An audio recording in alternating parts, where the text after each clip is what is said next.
Mateus 19, a partir do verso 16. Eis que alguém se aproximou de Jesus e lhe perguntou: Mestre, que farei de bom para ter a vida eterna? Respondeu-lhe Jesus: Por que você me pergunta sobre o que é bom? Há somente um que é bom. Se você quer entrar na vida, obedeça os mandamentos. Repete comigo: se você quer entrar na vida, obedeça os mandamentos. Quais? Perguntou ele. Jesus respondeu: Não matarás, não adulterarás, não furtarás, não darás falso testemunho, honra teu pai e tua mãe, e amarás o teu próximo como a ti mesmo. Disse-lhe o jovem: Tudo isso tenho obedecido, o que me falta ainda? Pergunta para o teu irmão: o que me falta ainda?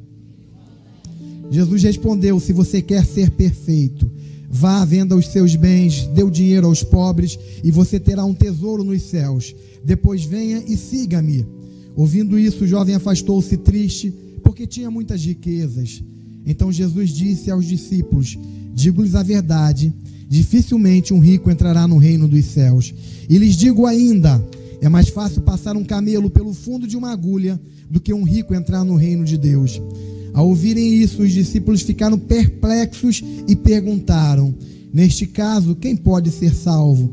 Jesus olhou para eles e respondeu: Para o homem é impossível, mas para Deus todas as coisas são possíveis.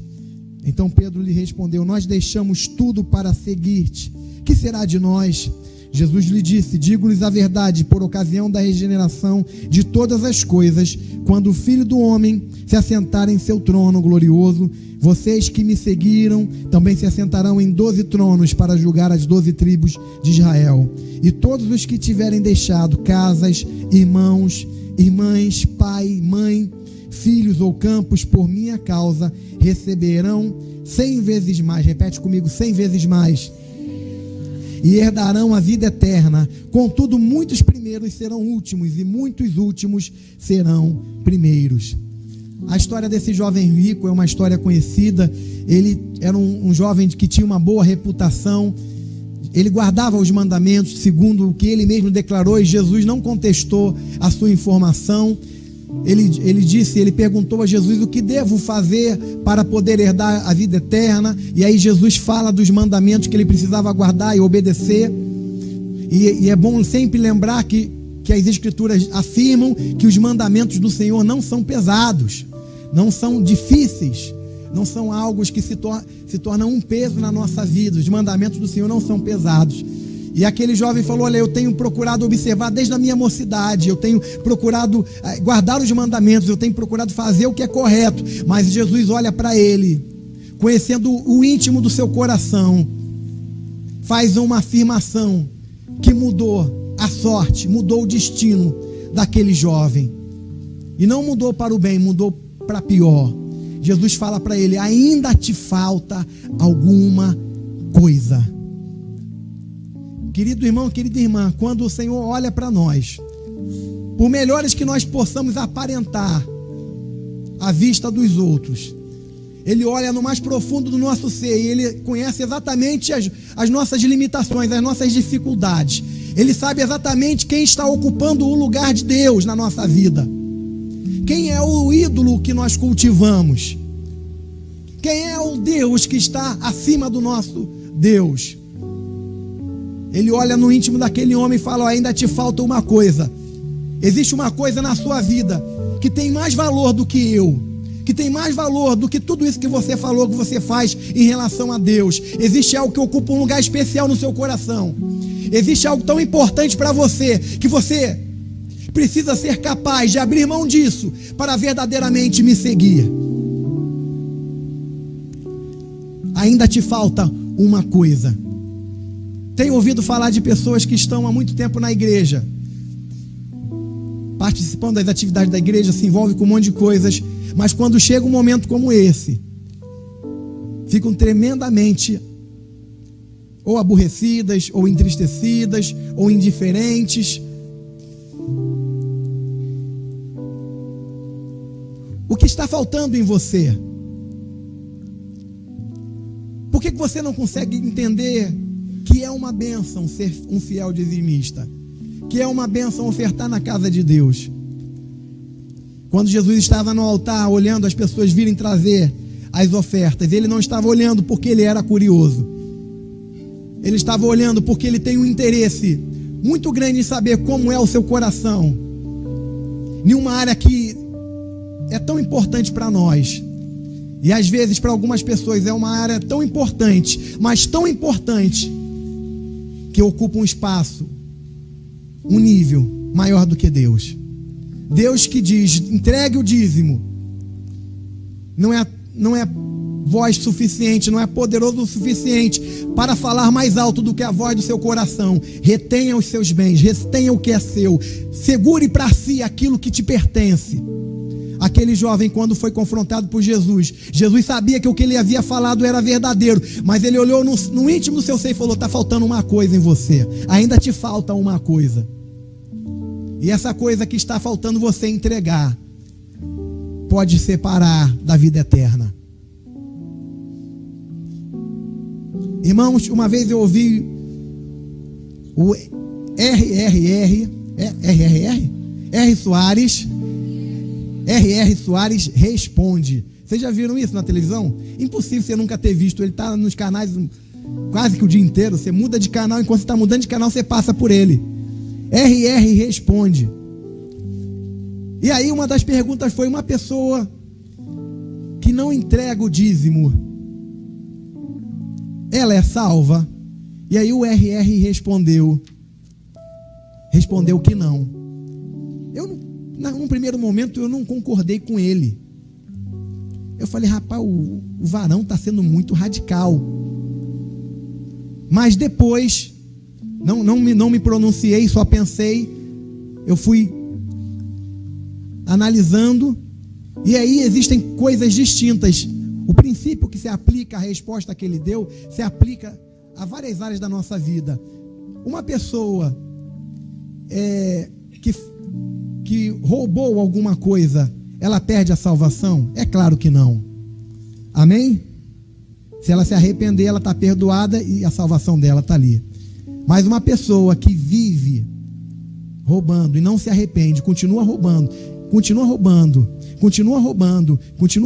e aquilo não é indiferente para ela, ou continua mentindo, ou continua ali na prostituição. Ela não se prostituiu uma vez só e se arrependeu e chorou e se humilhou, foi perdoada e consertou. Não, ela continua vivendo aquele tipo de vida. Essa pessoa não é salva. Uma pessoa que não obedece o mandamento de devolver os dízimos, Malaquias diz que rouba a Deus, e ela não se arrepende, continua fazendo. Ela é membro da igreja. Jesus Cristo deu um pontapé na traseira do capeta. Você pode rir, mas tem uma igreja com esse nome. Jesus Cristo deu um pontapé na traseira do capeta. Ela é membro de lá, não é nem membro daqui. Ela não entrega o dízimo. Ela está fazendo a mesma coisa que a pessoa que rouba, ou se prostitui, não se arrepende do pecado e não abandona o seu pecado. Daí a conclusão de que o R.R. Soares respondeu de forma correta. Jesus falou para aquele jovem rico: ainda te falta uma coisa. Jesus não costuma pedir para nenhum de nós: pega tudo que você tem, vende, entrega de oferta na igreja, ou então dá para os pobres. Jesus não costuma fazer isso para todas as pessoas. Jesus nunca fez isso para mim, nunca faz isso para todas as pessoas. Mas Deus sempre vai pedir de você aquilo que é mais importante do que Ele no teu coração. Se você cultivar um Isaac na sua vida, o meu filho, que filho abençoado, que filho amado, que filho maravilhoso, vai ser aí que Ele vai te tratar. Que esposa maravilhosa, que coisa linda, eu casei com que esposa maravilhosa. Agora não, eu vou perder o meu tempo indo para o culto, se eu posso estar com essa esposa passeando numa região de praia ou de montanha, ou num cinema num domingo. Essa esposa, esse marido maravilhoso, que coisa linda. É exatamente aí que Deus vai tocar. Deus não aceita o segundo lugar na vida de ninguém. Ele diz: ainda te falta uma coisa, vai, vende tudo que você tem, dê aos pobres, depois vem e segue-me. Aquele jovem se entristeceu, não seguiu a Jesus, não se tornou um discípulo de Jesus. Aquele jovem poderia ter entrado no registro bíblico como alguém que foi usado para fazer coisas tremendas na presença de Deus, mas ele simplesmente foi apagado e foi registrado como alguém que não teve uma atitude de colocar a Deus na sua vida de tal sorte em primeiro lugar, ao ponto de entregar tudo o que ele tinha. E aí Jesus fala para os discípulos: é mais fácil um rico, um camelo passar pelo fundo de uma agulha do que um rico entrar no reino dos céus. Existem comentários diferentes para o camelo entrar para o fundo de uma agulha. Alguns comentaristas dizem que existia uma entrada lá em Jerusalém, uma entrada baixa, onde o camelo não conseguia passar por ali, né? O homem tinha que descer para entrar e o camelo não conseguia se curvar o suficiente para passar naquela passagem.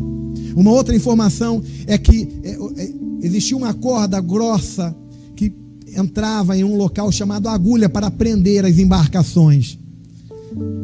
Não importa qual seja a interpretação, o que Jesus disse, que é mais fácil passar um camelo pelo fundo de uma agulha do que o rico entrar no reino dos céus. Os discípulos olham para Jesus perplexos, como alguns de nós ficamos quando ouvimos a leitura da palavra de Deus, aquilo que Deus espera de nós, perplexos ali. Senhor, quem poderá salvar-se? Aí Jesus fala: olha, para o homem pode ser impossível, mas para Deus tudo é possível. Pedro diz: Senhor, mas nós deixamos tudo e te seguimos. Hoje a gente está vivendo uma época onde as pessoas estão deixando Jesus para conseguir tudo. Pessoas estão deixando o ministério em busca de tudo. Pedro diz: nós deixamos tudo que nós tínhamos e te seguimos. E Jesus diz: eu lhe garanto. Faz promessas para eles a respeito dos tronos nos céus. E depois faz uma promessa genérica a respeito de todo aquele que crê. Eu lhe garanto que qualquer que deixar casa, pai, mãe, irmão, coisas por amor de mim, vai receber na era presente 100 vezes mais. E na era vindoura, a vida eterna. Eu não sei como é que você participa de um momento como esse, irmãos. Um momento como esse é momento de culto. É momento de adoração. Quando alguém não participa de um momento como esse, duas coisas estão acontecendo. O cara está numa pior, meu irmão. O cara está numa situação de ruína total, pior do que a viúva pobre, porque nem aquelas moedas da viúva pobre essa pessoa tem para colocar no altar. Ou então, ainda te falta uma coisa. E Jesus chama você hoje para adorá-lo através dos dízimos e ofertas. Lembra, Deus é dono do ouro e da prata. Se alguma coisa chegar em você, é porque Ele vai dispensar na sua direção. Ele vai dispensar na sua vida e na sua casa. Se Ele retiver, você não vai receber nada. Ele é dono do ouro e da prata. Lembra do que o salmista falou? Fui moço, sou velho, nunca vi o justo necessitado, nem a sua descendência mendigar o pão. Fala para o teu irmão assim, ó: Deus vai abençoar a tua descendência. O futuro, fala para uma outra pessoa assim, ó: o futuro dos teus filhos estão seguros na presença de Deus.